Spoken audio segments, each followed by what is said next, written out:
तो जैसे कि हमने लास्ट एपिसोड के अंदर देखा था, जो जी चैन होता है वो ओरा को महसूस कर हैरान रह जाता है और अपने मन में सोचता है कि एक बहुत ही पावरफुल ओरा हमारी तरफ आ रहा है, जो कि कम से कम एडवांस लेवल के 6th रैंक पर है। और इसके इतना सोचते के साथ ही हम देखते हैं कि जो वो कल्ट का बंदा होता है वो भागते हुए उसी तरफ आ रहा होता है और जी चैन जो होता है वो अपने मन में सोचता है कि क्या जो इसका मतलब इंस्ट्रक्टर थे वो मारे गए। और अब इतना सोचकर जी चैन जो होता है वो चिल्लाते हुए सभी लोगों से बोलता है कि सभी लोग मेरी बात को ध्यान से सुनो, मुझे जो मास्क वाला बंदा था जो कि वेंस को कंट्रोल कर रहा था उसका ओरा महसूस हो रहा है जो कि हमारी तरफ ही आ रहा है। और इससे अलग में इंस्ट्रक्टर लुओ का यहाँ पर जो ओरा है उसे बिल्कुल भी महसूस जो है वो नहीं कर पा रहा, जिसका मतलब है कि जो इंस्ट्रक्टर लुओ है वो पक्का हार चुके हैं। और मैं जानता हूँ कि वो मास्क वाला बंदा जो है उसका असल में टारगेट जो है वो यहाँ पर मैं हूँ, तो इसीलिए मैं उसके अटेंशन को अपनी तरफ करने वाला हूँ ताकि मैं तुम लोगों के लिए अपॉर्चुनिटी बना सकूँ। इसीलिए तुम लोग जो है वो अपॉर्चुनिटी का फ़ायदा उठाकर यहाँ से भाग जाना। और कोई भी यहाँ पर मेरे लिए पीछे जो है वो बिल्कुल भी नहीं रुकेगा, क्योंकि अगर तुम लोग जो है वो यहाँ पर रुकोगे तो बेफालतू के मेरे ऊपर बोझ ही बनोगे। और अब इतना बोलकर जी चैन जो होता है वो वहाँ से भागने लगता है, जो देखकर शैन किंग जो होती है वो जी चैन से बोलती है कि जी चैन प्लीज़ सेफली वापस जो है वो आ जाना। और अब शैन किंग की इस बात को सुनकर जी चैन जो होता है उससे बोलता है कि चिंता मत करो, मैं सेफली वापस जो है वो ज़रूर आऊँगा।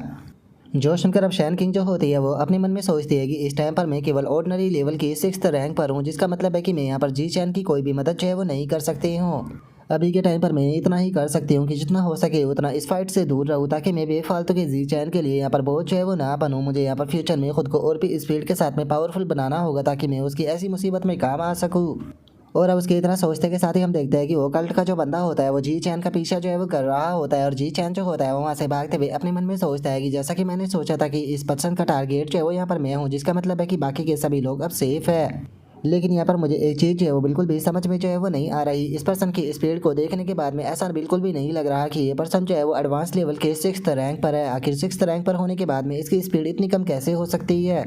इसकी अभी की जो हालत है उसे देख कर केवल ऐसा लगता है कि ये एडवांस लेवल के 4th रैंक पर है। मुझे लगता है कि ऐसा इसीलिए हुआ होगा क्योंकि ये बहुत ही बुरी तरीके से इंजर्ड है, जिसका इसकी पावर काफ़ी ज़्यादा कम हो चुकी है। इसीलिए मुझे लगता है कि मुझे इस अपॉर्चुनिटी का फ़ायदा जो है वो उठाना चाहिए और यहाँ पर जो गैप है उसका फ़ायदा उठाते हुए इसके ऊपर काउंटर अटैक कर इसे ख़त्म कर देना चाहिए। और अब इतना सोचते के साथ ही जी चैन जो होता है वो वहाँ पर अपनी स्किल का इस्तेमाल करते हुए जो अपने एट्रीब्यूट होते हैं उन्हें कम कर लेता है, जो देखने के बाद में जो वो कल्ट का बंदा होता है वो हंसते हुए बोलता है कि ओ फाइनली तुम थकने लगे। और इतना बोलते के साथ ही वो जी चैन के ऊपर अपने जो वेन्स होते हैं उनसे अटैक कर देता है। लेकिन जो जी चैन होता है वो उसके जो वेन्स का अटैक होता है उसे डोज कर देता है और उसके डोज करते हुए मन में सोचता है कि ऐसा लगता है कि इसके अटैक में बिल्कुल भी हाई पावर जो है वो नहीं है। ऐसा लगता है कि ये मुझे मारना नहीं चाहता बल्कि मुझे जिंदा कैप्चर करना चाहता है। अगर ऐसी बात है तो फिर मुझे इसे यहाँ पर चांस जो है वो देना चाहिए, क्योंकि अगर मैं इसे चांस दूंगा तो उसके बाद में ही मुझे काउंटर अटैक करने का मौका मिल पाएगा। और अब इतना सोचते ही जी चैन जानबूझकर अपने ऊपर वो अटैक कराता है, जिसका जी चैन जो होता है वो सीधे जाकर ज़मीन पर टकरा जाता है। जिसके बाद में अब जी चैन जो होता है वो वहाँ पर बेहोश होने की एक्टिंग जो है वो करने लगता है और जो वो कल्ट का बंदा होता है वो बोलता है कि सच में तुम बास्टर्ड बहुत ही ज़्यादा तेज़ी पर जो है वो भागते हो। अगर तुम्हारी यहाँ पर जो स्पीड है वो कम ना हुई होती तो मुझे लगता है कि तुम्हें पकड़ने के लिए मुझे और भी बहुत ज़्यादा मेहनत करनी पड़ती। लेकिन यहाँ पर मुझे एक चीज़ जो है वो बिल्कुल भी समझ में नहीं आई, जो तुम्हारा बायोलॉजिकल लेवल है वो इतना ज़्यादा हाई जो है वो नहीं है, लेकिन उसके बाद में भी आखिर जो तुम्हारी स्पीड है वो इतनी ज़्यादा कैसे हो सकती है। तो कहीं इसका कारण ये तो नहीं है कि जो मिलिट्री डिस्ट्रिक्ट ने कुछ टाइम पहले ही यहाँ पर जो पोस्शन जो है वो बनाया था उसे तुमने अपनी बॉडी के अंदर इंजेक्ट जो है वो कर रखा है। और अब इतना बोलते के साथ ही वो उसी लड़की के बारे में याद करने लगता है जिसे कि जी चैन ने मारा था। और अब उसे याद करते हुए वो बंदा जो होता है वो जी चैन से बोलता है कि यहाँ पर जो मेरी स्लेव थी वो एडवांस लेवल पर पहुंचने से बस एक ही स्टेप दूर थी। ऐसा लगता है कि उसने तुम्हारी पावर को बहुत ज़्यादा अंडर एस्टिमेट जो है वो कर दिया था, जिसका तुमने इस अपॉर्चुनिटी का फ़ायदा उठाकर उसे ऑफ गार्ड में मार दिया। लेकिन क्या तुम जानते भी हो कि उसे ट्रेन करने के लिए मैंने अपने पूरे 5 साल जो है उसके ऊपर बर्बाद किए थे और बास्टर्ड तुमने उसे इस तरीके से मार दिया। जो सुनकर जी चैन जो होता है वो अपने मन में सोचता है कि क्या ये उस ब्रांच लीडर की बात कर रहा है जो कि ऑर्डिनरी लेवल के 9th रैंक की पीक पर थी। और जी चैन के इतना सोचते के साथ ही जो वो कल्ट का बंदा होता है वो हंसते हुए जी चैन से बोलता है कि लेकिन तुम्हारे साथ में जो ब्लू बालों वाली लड़की थी मैंने उसे देखा, वो लड़की जो है वो देखने में बहुत ज़्यादा खूबसूरत है। सच बताओ तो उस लड़की की जो खूबसूरती है वो स्क्रीन के ऊपर दिखने वाली जो एक्ट्रेस होती है उनसे भी ज़्यादा अच्छी है। तो इसीलिए मैंने फैसला जो है वो कर लिया है कि तुम्हें पकड़ने के बाद में मैं उस लड़की को हंट करने के लिए जाऊँगा, जिसके बाद में मैं उसे अपना बैड स्लेव जो है वो बनाऊँगा और रोज़ाना उसके शरीर के साथ में इंजॉय किया करूँगा। और इतना बोलते के साथ ही अब वो अपना हाथ जो होता है उसे जी चैन की तरफ बढ़ाने लगता है और जी चैन की तरफ अपने हाथ को बढ़ाते हुए बोलता है कि लेकिन उससे पहले मुझे तुम्हें कैप्चर करना होगा ताकि जो मेरा मिशन है वो कंप्लीट हो सके। और उसके इतना बोलते के साथ ही जी चैन जो होता है वो अपने मन में सोचता है कि यही मेरे पास में सबसे बढ़िया मौका है। और अब इतना सोचते के साथ ही जी चैन जो होता है वो सीधे खड़ा होकर अपनी फुल पावर से एक पंच जो होता है वो सीधे उस बंदे की टांगों के बीच में मारता है। और अब जी चैन के ऐसे प्राइवेट पार्ट पर अटैक करने के कारण हम देखते हैं कि जो वो कल्ट का बंदा होता है उसकी जो हालत होती है वो बहुत ज़्यादा ख़राब हो जाती है और दर्द के मारे वो चिल्लाते हुए बहुत ज़्यादा पीछे हटते हुए अपने मन में सोचता है कि डैमिट ये बास्टर्ड जब से बेहोश होने की एक्टिंग कर रहा था। और उसके इतना सोचते ही जी चैन जो होता है वो वापस से उस बंदे के ऊपर अटैक करने के लिए आने लगता है और जी चैन के पंच को देखकर वो बंदा उसे हाथों से ब्लॉक करने की कोशिश करता है, लेकिन तभी जी चैन जो होता है वो खिंचाकर अपनी किक जो होती है वो वापस से इसकी टांगों के बीच में मार देता है, जिस कारण उस बंदे की हालत जो होती है वो और ज़्यादा ख़राब जो है वो होने लगती है और वो अपने मन में सोचता है कि आखिर यहाँ पर क्या हो रहा है, ये ऑलरेडी अपनी इतनी पावर का इस्तेमाल जो है वो कर चुका है, तो फिर आखिर अभी भी इसके पास में इतनी ज़्यादा स्ट्रेंथ जो है वो कैसे हो सकती है। और उसके इतना सोचते के साथ ही जी चैन जो होता है वो धड़ाधड़ कर उसके ऊपर अपने पंच जो होते हैं वो बरसाना शुरू कर देता है, जो देखकर वो कल्ट का जो बंदा होता है वो अपने मन में सोचता है कि मुझे खुद को शांत रखना होगा, ये ज़्यादा देर तक जो है वो नहीं टिक पाएगा, अगर मैं इसके थोड़ी देर तक ही अटैक सह लेता हूँ तो उसके बाद में ये खुद ही एग्जॉस्ट होकर बेहोश हो जाएगा।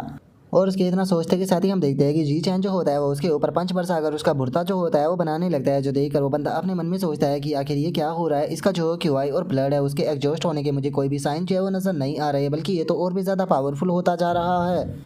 और अब इतना सोचते के साथ ही वो कल्ट का जो बंदा होता है वो चिल्लाते हुए जो जी चैन होता है उसे बोलता है कि तुम केवल 20 साल के और तुम्हारी जो पावर है वो केवल ऑर्डिनरी लेवल की है, तो उसके बाद में भी आखिर तुम जो इतनी ज़्यादा स्ट्रेंथ है उसे अनलीज कैसे कर सकते हो, ये स्ट्रेंथ तो ऑर्डिनरी लेवल के 4th रैंक के बराबर है। लेकिन जो जी चैन होता है वो उसकी बात का कोई भी जवाब नहीं देता, बल्कि उसके ऊपर और भी ज़्यादा पंच बरसाता रहता है, जो देख कर अब वो बंदा जो होता है वो चिल्लाते हुए बोलता है कि नाइन्थ एल्डर जल्दी से आकर मुझे बचा लो, मैं और ज़्यादा देर तक इस चीज़ को नहीं झेल सकता। और अब उसके इतना बोलते के साथ ही जी चैन जो होता है वो अपना एक पावरफुल पंच जो होता है उसे बना लेता है और अपने पावरफुल पंच को बनाने के बाद में सीधे उसके मुंह के ऊपर खिंचाकर मारता है, जिस कारण हम देखते हैं कि जी चैन का पंच टकराने के कारण जो वो बंदा होता है वो भी हवा में उछलते हुए दूर जाकर गिरता है, जिसके बाद में अब जी चैन जो होता है वो उसके ऊपर बैठकर उसके ऊपर पंच जो होते हैं वो बरसाना शुरू कर देता है। पंच बरसाते भी बोलता है कि तुम यहाँ पर बहुत ज़्यादा बकवास से जो है वो कर रहे थे ना, तुम अपनी उस स्लेव को काफ़ी ज़्यादा ही मिस कर रहे थे, तो चलो मैं तुम्हें तुम्हारी स्लेव के पास में ही भेज देता हूँ। और अब इतना बोलकर जी चैन जो होता है वो उस बंदे को वहीं पर ही चांद से मार देता है और जी चैन के पास में नोटिफिकेशन आती है कि क्या तुम इसके लाइफ एसेंस को एब्जॉर्ब करना चाहते हो, जो सुनते के साथ ही अब जी चैन जो होता है वो उस बंदे का जो लाइफ एसेंस होता है उसे एब्जॉर्ब करने लगता है। और अब जो जी चैन होता है उसके पास में नोटिफिकेशन आती है कि तुमने वुड स्पिरिट कोडेक्स को 100% एब्जॉर्ब जो है वो कर लिया है, जिसका एक न्यू बायोलॉजिकल एट्रीब्यूट जो है वो अनलॉक हुआ है, जिसका नाम कि लॉर्ड ऑफ द फॉरेस्ट है। और अगर जो Lord of the forest attribute है उसकी बात की जाए तो इसके अंदर तुम जो मेंटल पावर होती है उसका इस्तेमाल करते हुए आसपास के जो प्लांट होते हैं उन्हें कंट्रोल जो है वो कर सकते हो। और इससे अलग तुमने यहाँ पर जो 9 टर्न सोल इंसेक्ट का कोडेक्स है उसे भी 100% तक एब्जॉर्ब जो है वो कर लिया है, जिसका तुमने एक और बायोलॉजिकल एट्रीब्यूट जो है उसे अनलॉक किया है, जिसका नाम कि सुपीरियर स्पिरिट है। और अगर जो सुपीरियर स्पिरिट एट्रीब्यूट है इसकी बात की जाए तो इसके अंदर जो तुम्हारी मेंटल पावर होती है वो बहुत ही स्पीड के साथ में इंक्रीज जो है वो हो जाती है। जो सुनकर अब जी चैन जो होता है वो उस बंदे की तरफ देखकर अपने मन में सोचता है कि इससे मुझे जो दोनों एट्रीब्यूट मिले हैं वो मेंटल पावर पर बेस है, तो क्या इसका मतलब ये पर्सन जो था वो एक मैजिशियन था। अब समझ में आया कि इस पर्सन की जो फिजिकल बॉडी थी वो ज़्यादा पावरफुल जो है वो क्यों नहीं थी, यही कारण था कि मैं इसके ऊपर ओपनिंग जो है वो ढूंढ पाया और आसानी से इसे ख़त्म कर पाया। और जी चैन के इतना सोचते के साथ ही अचानक से किसी पर्सन की आवाज़ आती है, जो कि जी चैन से बोलता है कि ऑर्डिनरी लेवल के 9th रैंक पर होने के बाद में भी तुमने एडवांस लेवल के 6th रैंक के एक पावर हाउस को जो है वो मार दिया, सच में तुम्हें अर्थ का एक जीनियस कहना बिल्कुल भी गलत नहीं होगा। ऐसा लगता है कि तुम्हें पकड़ने के लिए मैंने यहाँ पर जितनी भी प्लानिंग जो है वो की थी और जितना भी खर्चा जो है वो किया था वो मेरा खर्चा जो है वो बिल्कुल भी बेकार जो है वो नहीं था। और अब उतना बोलते के साथ ही हम देखते हैं कि वो मास्क वाला बंदा जो होता है वो वहाँ पर आ चुका होता है। और अब उस मास्क वाले बंदे को देखने के बाद में जो जी चैन होता है वो भी थोड़ा सा हैरान जो है वो रह जाता है और हैरान होते हुए अपने मन में सोचता है कि क्या ये वही 9th एल्डर है जिसके बारे में वो बंदा जो है वो बात कर रहा था।